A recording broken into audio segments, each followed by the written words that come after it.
give everything they had to their son, and then find to give to their two younger children, to their business, to emergency rebuilding after the loss of their home, to each other.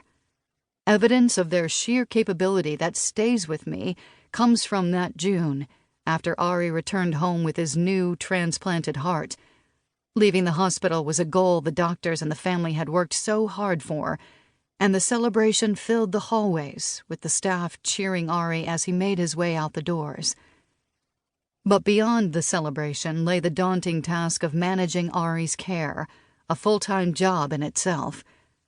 The picture I see is the tableau of Mike and Erica at their kitchen table, its surface covered with rows and columns of Ziploc bags, arranged with color-coded Post-it notes alongside.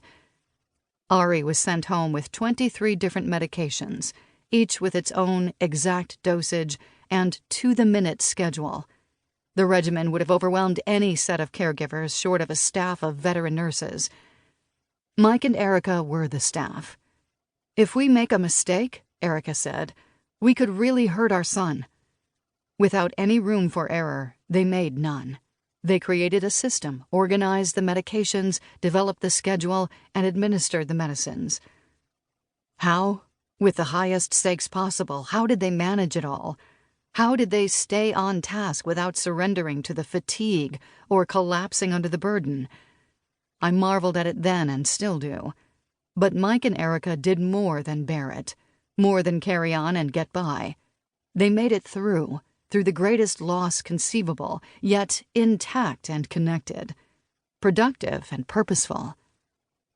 This is the story of their how.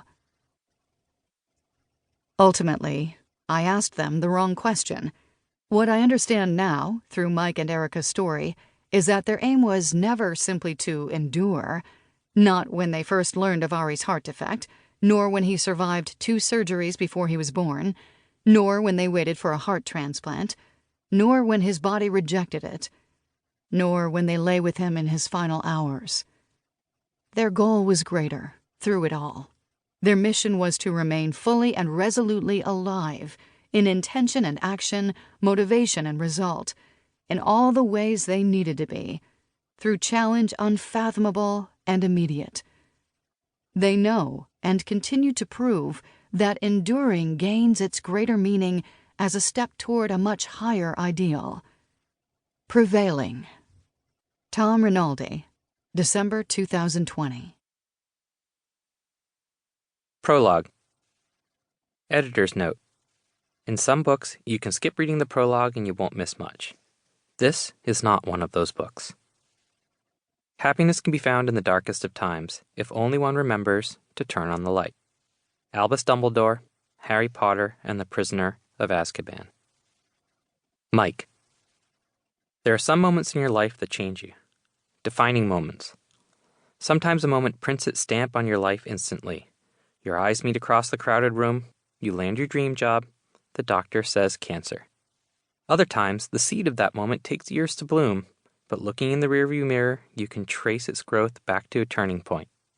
Ours was September 28th, 2011.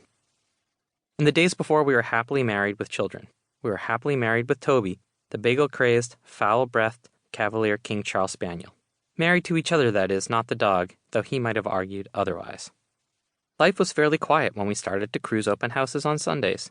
We weren't really looking to buy, but you know what happens when you go out shopping just to look every weekend. One brisk, sunny May morning, we walked into a house that looked tired and shabby from the outside. Once inside, we couldn't get out fast enough. The musty smell was overwhelming, and the spotted, wavy ceilings looked like they could collapse any minute. 11 years later, this is where we live. Sorta. The dubious ceilings and stale smell didn't detract from the lovely location on Lake Boone in tiny, bucolic Stowe, Massachusetts, and we were told the bones of the house were fine. No kids, plenty of time on the weekends, renovation. It took about a year, but soon enough we transformed the funky little fishing lodge into our homey lake house, with a rustic stone fireplace, wide pine floors, huge screen porch, and a wall of windows overlooking the Narrows, a stretch of water between 2 basins of the lake. On the work front, our then small business had survived the Great Recession largely intact. We had just launched a major strategy pivot because we saw